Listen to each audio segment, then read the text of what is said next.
Sa ngalan ng Ama at ng Anak at ng Espiritu Santo, Amen. ang pagpapala ng ating Panginoong Heso Kristo, ang pag-ibig ng Diyos Ama, at ang makikipagkaisa ng Espiritu Santo naway sumainyong lahat. At sumaiyo rin. Mga kapatid, aminin natin ang ating mga kasalanan upang tayo'y maging marapat gumanap sa banal na pagdiriwang. Inaamin ko sa makapangyarihang Diyos at sa inyo mga kapatid na lubha akong nagkasala sa isip, sa salita at sa gawa at sa aking pagkukulang. Kaya isinasamo ko sa mahal na Birheng Maria, sa lahat ng mga anghel at mga banal, at sa inyo mga kapatid na ako'y panalangin sa Panginoong ating Diyos. Kaawaan tayo ng makapangyarihang Diyos, patawarin tayo sa ating mga kasalanan at patnubayan tayo sa buhay na walang hanggan. Amen. Panginoon, kaawaan mo kami. Panginoon, kaawaan mo kami. Kristo, kaawaan mo kami. Kristo, kaawaan mo kami. Panginoon, kaawaan mo kami. Panginoon, kaawaan mo kami. Manalangin tayo. Ama naming makapangyarihan, pakundangan sa pagpapakumbaba ng anak mong masunurin, ibinangon mo sa pagkadapa ang sangkatauhang masuwayin. Ipagkaloob mo sa amin ang banal na kagalakan upang kaming sinagip mo sa kalipinan ay magkamit ng iyong ligayang walang katapusan sa pamamagitan ni Jesucristo kasama ng Espiritu Santo magpasawalang hanggan. Amen.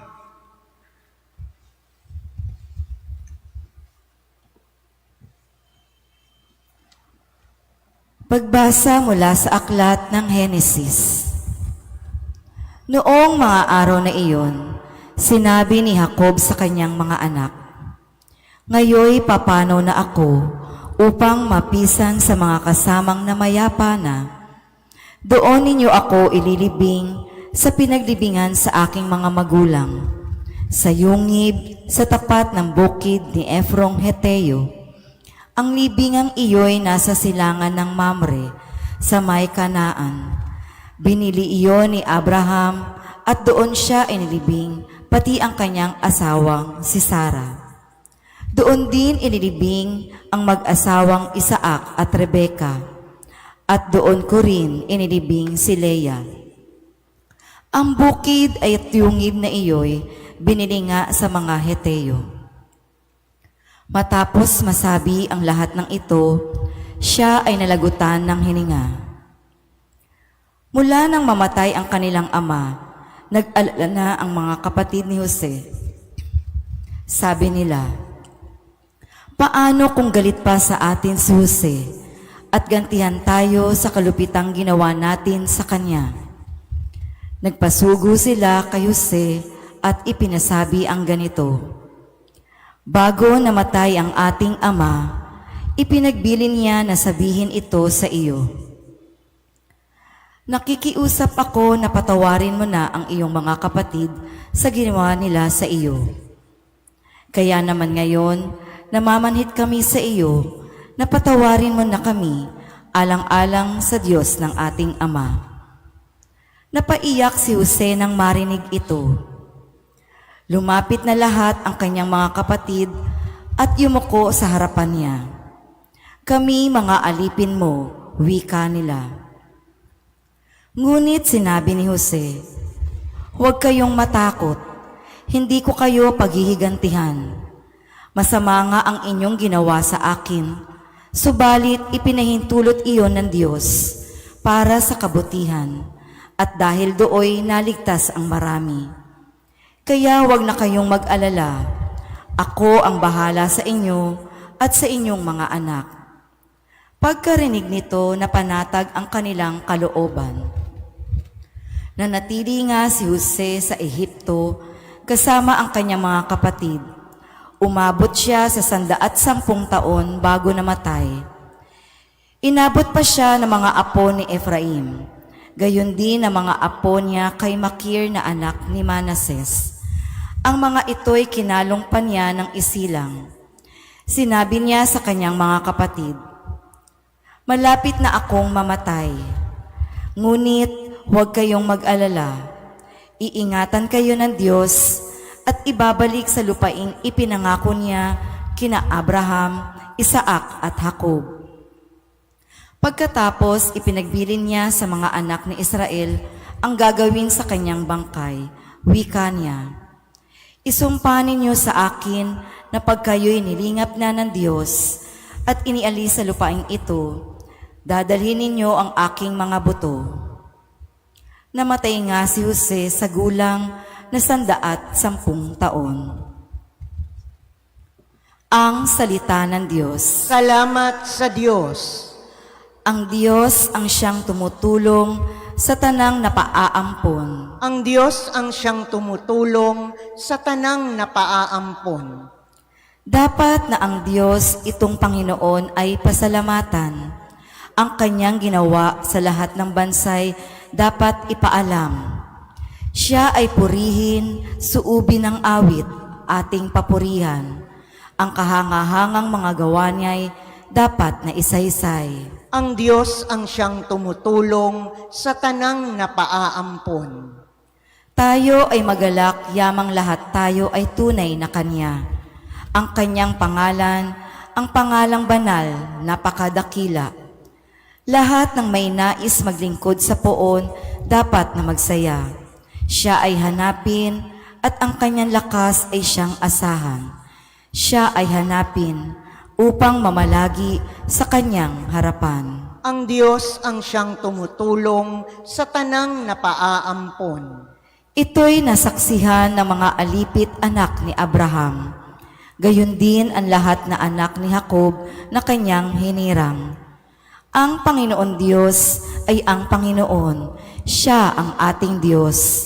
Sa kanyang paghatol ay ang nasasaklaw, buong sansinukob. Ang Diyos ang siyang tumutulong sa tanang napaaampon.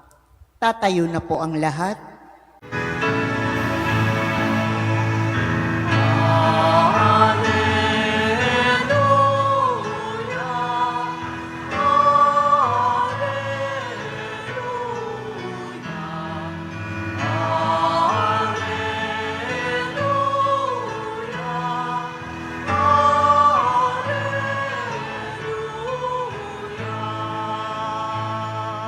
Hirap kaisa ni Kristo ay kapalarang totoo, kaloob ng Espiritu.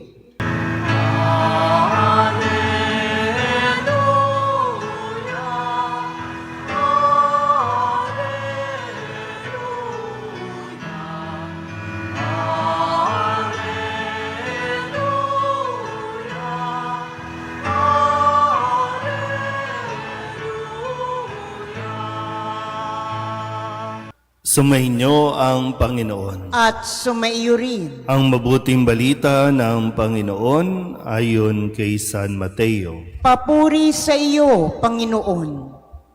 Noong panahong iyon, sinabi ni Jesus sa kanyang mga apostol, "Walang alagad na higit kay sa kanyang guro, at walang aliping higit sa kanyang Panginoon. Masihan ang alagad na matulad sa kanyang guro at ang alipin na matulad sa kanyang Panginoon. Kung ang puno ng sambahayan ay tinawag nilang Beelzebul, lalo na nilang aalimurahin ang kanyang mga kasambahay. Kaya huwag kayong matakot sa kanila. Walang natatago na di malalantad o nalilihim na di mabubunyag. Ang sinasabi ko sa inyo sa dilim, ulitin ninyo sa liwanag. At ang ibinulong sa inyo ay inyong ipagsigawan. Huwag ninyong katakutan ang pumapatay ng katawan, ngunit hindi nakapapatay ng kaluluwa. Sa halip, ang katakutan ninyo'y ang nakapapatay ng kaluluwa at katawan sa impyerno. Hindi ba ipinagbibili ang maya ng dalawa isang pera? Gayunman, kahit isa sa kanila'y hindi nahuhulog sa lupa kung hindi kalooban ng inyong Ama. Maging ang buhok ninyo'y bilang na lahat. Kaya huwag kayong matakot, higit kayong mahalaga kaysa libo-libong maya. Ang sinumang kumilala sa akin sa harapan ng mga tao ay kikilalanin ko rin naman sa harapan ng aking Amang nasa langit.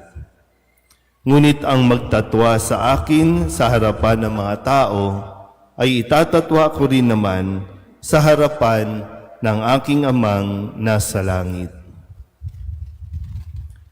Ang mabuting balita ng Panginoon. Pinupuri ka namin, Panginoong Heso Kristo. Isang magandang umaga po sa inyong lahat. Ngayon po ay Sabado ng 14 na linggo sa karaniwang panahon. At muli sa pagtatapos ng linggong ito, nawa ay atin pong maisapuso ang lahat ng mga ipinahayag sa atin ng mga salita ng Diyos na gabay natin para sa mga susunod pang mga araw habang tayo po ay nagsusumikap din na magampanan ang ating mga misyon, ating mga responsibilidad sa mundong ito. Atin pong balikan muli ang ilan sa mga ipinahayag sa atin ngayong linggong ito. Nung Lunes, sinimulan natin na marinig ang kwento ng pagpapagaling ni Jesus sa isang babaeng 12 taon nang dinudugo at siya ay talagang nagsumikap makalapit kay Jesus at sabi, mahawakan ko lang ang laylayan ng kanyang damit ay gagaling na ako. Kaya binibigay sa atin dito yung kahalagahan na hindi lang tayo basta lalapit kay Jesus, kundi dapat nagtataglay tayo ng pananalig. Kaya nga ang sabi niya ni Jesus doon sa babae, anak, lakasan mo ang iyong loob, pinagaling ka ng iyong pananalig. So, kung wala tayong pananalig, lapit tayo ng lapit kay Kristo, kasi kung ibig sabihin nananalig tayo, kinikilala natin kung sino si Kristo. Noong Martes, matapos ang pangyayaring ito, mas maraming tao pa ang sumunod sa Kanya. Kung kaya, sinabi sa atin ng Ebanghelyo, nang makita niya ang napakaraming tao, nahabag siya sa kanila sapagkat sila'y lito at lupaypay, parang mga tupang walang pastol. So yung habag, yung makita mo ang sitwasyon, ang kalagayan, at yung pangangailangan ng tao. Kung kaya't nung sumunod na araw, Miyerkules, dito natin narinig ang pagpapangalan sa 12 apostol na kanyang pinili at ito ay kanyang tinipon. Sabi dito, tinipon ni Jesus ang 12 alagad at binigyan ng kapangyarihang magpalayas ng masasamang espiritu at magpagaling ng mga may karamdaman. So yung kung anong mayroon sa Jesus, ito ay ibinahagi, ito ay ipinagkatiwala sa mga hinirang para sa gawain ng pagpapagaling at pagpapalaya mula sa masasamang espiritu. At nung Huwebes, narinig na natin ang paghahayo sa kanila. At sinabi ni Kristo, humayo kayo at ipangaral ninyo na malapit ng maghari ang Diyos. At tandaan natin, ang pinakasentro ng misyon ng mga alagad ay magpahayag ng paghahari ng Diyos o yung magpahayag ng mabuting balita. Parang extra na lang yung mayroong magagawang himala o pagpapalayas ng demonyo, kailangan mas higit na mapagtuunan ng pansin ay yung maipahayag ang mabuting balita. Kahapon, Biyernes, ang paalala niya, bago tuluyang humayo ang mga alagad, ang sabi niya sa kanila, maging matalino kayo gaya ng ahas at maging matapat gaya ng kalapati. Maging matapat. Matapat sa kung sino ang nagkaloob ng biyaya, maging tapat sa taong tumulong, maging tapat sa taong tumanggap sa kanila. At hindi dapat makalimutan kung sino sila. Kaya nga sa Ebanghelyo ngayong araw na ito ng Sabado, yung hinihiling sa kanila, na yung paalala, sila ay alipin, sila ay alagad lamang, hindi dapat Panginoon at hindi makalimutan. Kasi kapag meron tayong mga achievements, nakakalimutan natin kung sino tayo. Yung iba umaastang parang Panginoon, umaastang siya na yung masusunod, so hindi dapat mawala yun. Kundi, ang sabi ni Kristo, ang sino mang kumikilala sa akin sa harapan ng mga tao, ay kikilalanin ko rin naman sa harapan ng aking amang nasa langit. Kaya nga po, bahagi ng misyon ng mga alagad at magpasa hanggang ngayon, ginagampanan ng simbahan na maipakilala si Kristo. Kasi paano natin paninindigan kung hindi natin nakikilala? Paano natin maibibigay ang ating katapatan kung hindi tayo handang mag-submit sa Kanya?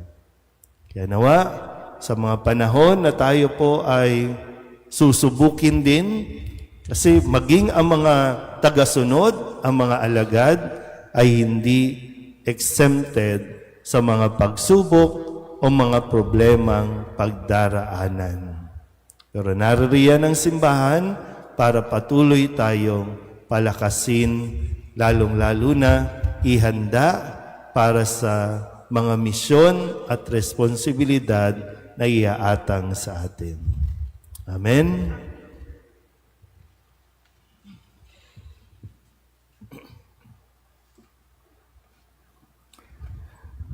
Natitipon bilang isang komunidad na nagdiriwang ng misteryo ng ating kaligtasan at mulat ang ating kaisipan sa Kanyang pag-ibig sa bawat isa sa atin, dumulog tayo sa pananalangin sa Diyos, ang ating walang hanggang Ama.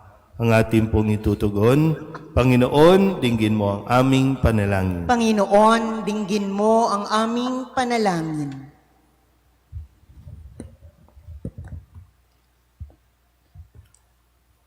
Ang Santo Papa, mga obispo at mga tinawag naway maging gabay ng bayan ng Diyos upang umakay sa sangkatauhan, sa kaalaman at pananampalataya kay Kristo.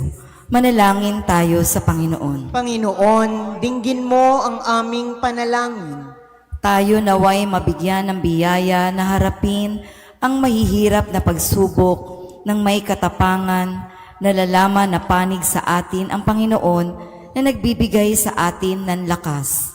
Manalangin tayo sa Panginoon. Panginoon, dinggin mo ang aming panalangin.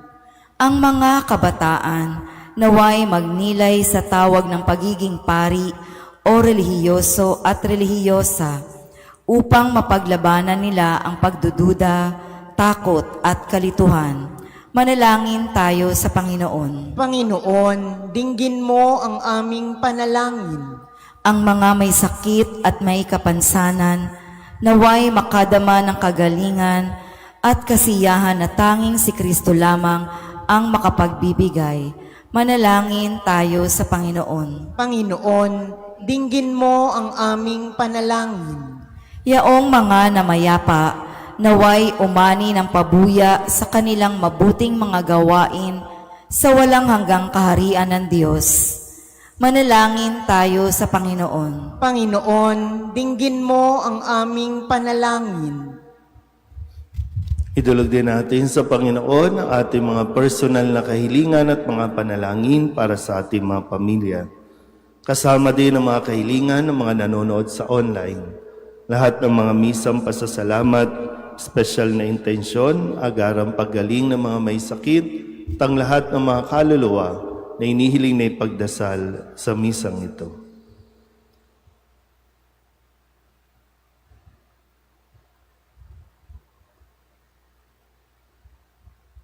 Ang lahat ng ito inihiling namin sa ngalan ni Kristong aming Panginoon. Amen. Kunin at tanggapin ang alay na ito, mga biyayang nagmula sa pagpapala mo.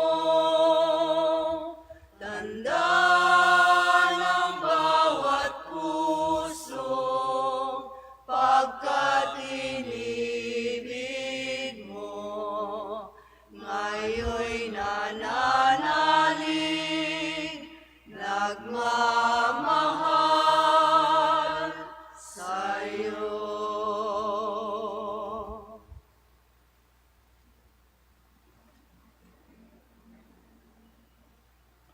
Manalangin kayo mga kapatid upang paghahain natin ay kalugdan ng Diyos amang makapangyarihan. Tanggapin nawa ng Panginoon itong paghahain sa iyong mga kamay, sa kapurihan niya at karangalan, sa ating kapakinabangan, at sa buong sambayanan niyang banal.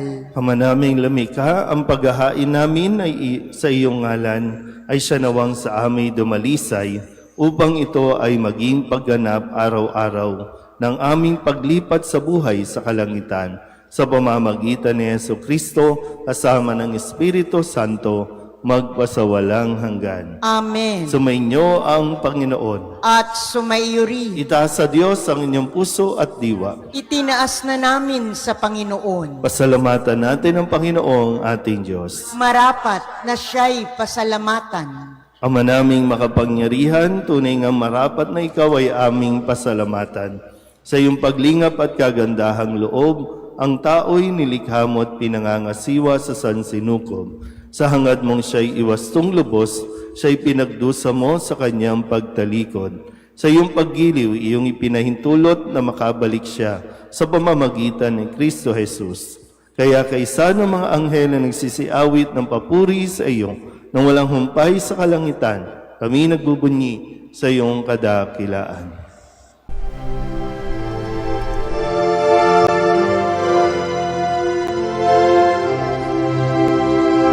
Santo, Santo, Santo, Panginoong Diyos makapangyarihan, napupuno ang langit at lupa ng kalwalhatian mo. Hosana sa kaitaasan, pinagpalang na paririto sa ngalan ng Panginoon. Hosana sa kaitaasan.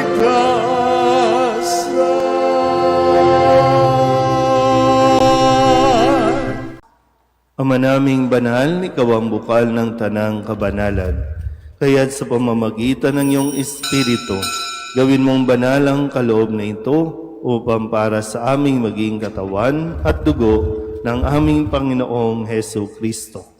Bago niya pinagtiis ang kusang loob na maging handog, hinawakan niya ang tinapay, pinasalamatan kaniya, pinaghati-hati niya iyon, iniabot sa kanyang mga alagad at sinabi,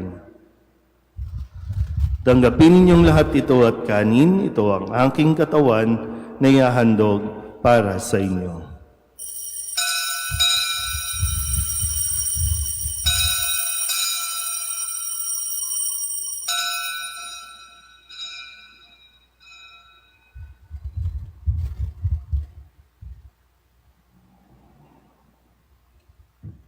Gayun din naman nung matapos ang hapunan, hinawakan niya ang kalis, muli kaniyang pinasalamatan, iniabot niya ang kalis sa kanyang mga alagad at sinabi, "Tanggapin ninyong lahat ito at inumin. Ito ang kalis ng aking dugo, ng bago at walang hanggang tipan. Ang aking dugo na ibubuhos para sa inyo at para sa lahat sa ikapagpapatawad ng mga kasalanan. Gawin ninyo ito sa pag-alaala sa akin."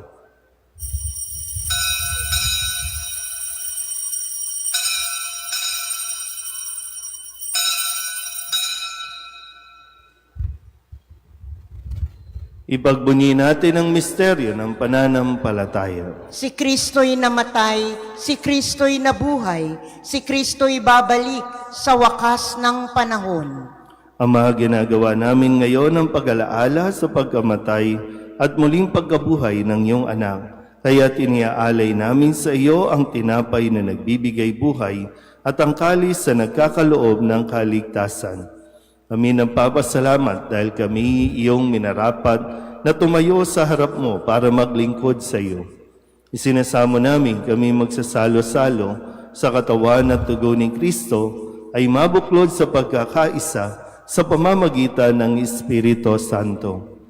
Ama, lingapin mo ang iyong simbahang laganap sa buong daigdig. Puspusin mo kami sa pag-ibig kay San Leon na aming Papa at ni Jose na aming obispo at ng tanang kaparian. Alalahanin mo si Elvira na tinawag mo mula sa daigdig na ito. Nung siya'y binyagan, siya'y nakaisa ni Kristo sa pagkamatay. Ngayong siya'y pumanaw, naway makaisa siya ni Kristo sa pagkabuhay. Alalahanin mo rin ang mga kapatid naming nahimlay na may pag-asang sila'y muling mabubuhay, gayon din ang lahat ng mga pumanaw. Kawaan mo sila at patuloyin sa iyong kaliwanagan. Kawaan mo at pagindapating kaming lahat na makasalo sa iyong buhay na walang wakas. Kaysa ng mahal na Birheng Maria na Ina ng Diyos, ng kabiyak ng puso niyang si San Jose, kaysa ng mga apostol at ng lahat ng mga banal na namuhay dito sa daigdig ng kalugod-lugod sa iyo, may pagdiwang nawa namin ang pagpupuri sa ikararangal mo sa pamamagitan ng iyong anak na aming Panginoong Heso Kristo. Sa pamamagitan ni Kristo, kasama niya at sa Kanya, ang lahat ng parangal at papuri ay sa iyo, Diyos amang makapangyarihan, kasama ng Espiritu Santo, magpasawalang hanggan. Amen.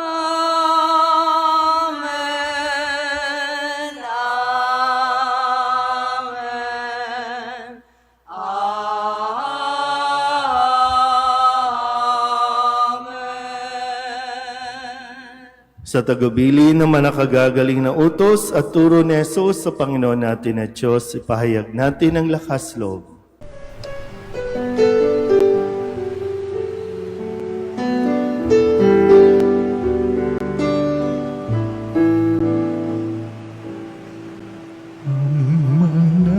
namin sumasalang ka, sambahin ang ngalan mo, mapasamin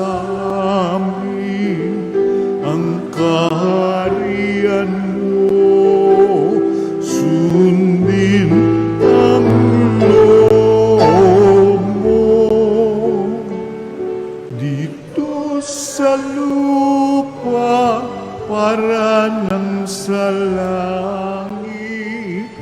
Bigyan mo po kami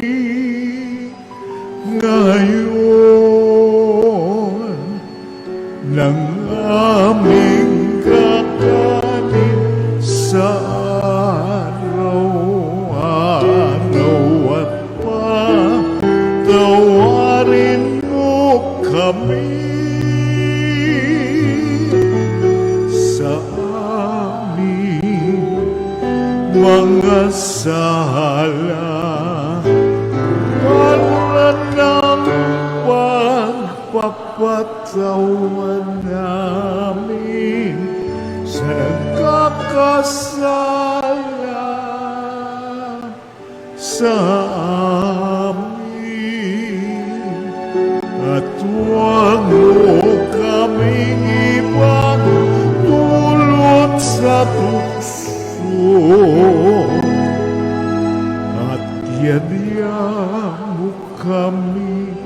sa lahat ng masama. Hinihiling namin kami iadya sa lahat ng masama, pagkalooban ng kapayapaan araw-araw, iligtas sa kasalanan at ilayo sa lahat ng kapahamakan. Samantalang aming pinananabikan ang dakilang araw ng pagpapahayag ng tagapagligtas naming sa Heso Kristo. Sapagkat iyo ang kaharian at ang kapangyarihan at ang kapurihan, magpakailanman. Amen. Panginoong Heso Kristo, sinabi mo sa iyong mga apostol, kapayapaan ang iniiwan ko sa inyo, ang aking kapayapaan ang binibigay ko sa inyo. Tunghayan mo ang aming pananampalataya at huwag ang aming mga pagkakasala. Pagkalooban mo kami ng kapayapaan at pagkakaisa ayon sa iyong kalooban, kasama ng Espiritu Santo, magpasawalang hanggan. Amen. Ang kapayapaan ng Panginoon ay laging sumainyo. At sumaiyo rin. Magbigayan po tayo ng kapayapaan sa isa't isa.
Ito ang kordero ng Diyos. Ito ang nag-aalis ng kasalanan ng sanlibutan. Mapalad ang mga inanyayahan sa kanyang piging. Panginoon, hindi ako karapat-dapat na magpatuloy sa iyo, ngunit sa isang salita mo lamang ay gagaling na ako.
Manalangin tayo.